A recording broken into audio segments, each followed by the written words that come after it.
For the moment, we're heading to Nigeria. It is being pulled apart by conflict, not one but several. Across the country, militant group Boko Haram is exploiting the situation. The President Buhari is failing to stop the atrocities. Nigerians are calling for his resignation and demanding an explanation. Here's a report. Nigerian President Muhammadu Buhari's throne is shaking. In June, angry protesters burnt down a billboard bearing his face. His election in 2015 had brought hope.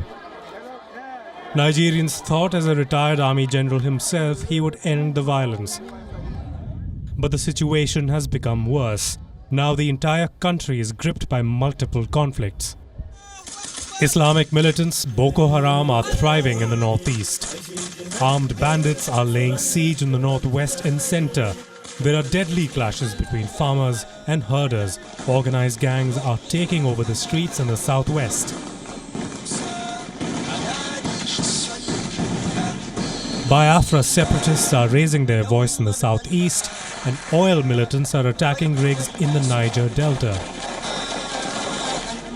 Buhari's inability to resolve these conflicts is emboldening Boko Haram. In northwest Nigeria, Boko Haram is wooing Fulani militias who are engaged in kidnapping, banditry and cattle stealing. The lines between ethnic clashes and terrorism has become blurred. Boko Haram has claimed more than 36,000 lives in 10 years. It has forced around 2 million people to flee their homes. Lacking state protection, communities in Nigeria are becoming more vulnerable.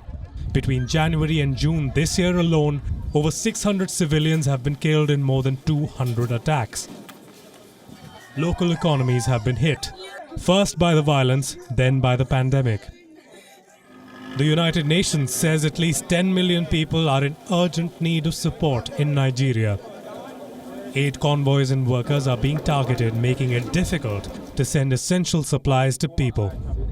In a rare interview, President Muhammadu Buhari admitted that the violence is disturbing, but he puts the blame on the armed forces, saying they can do better.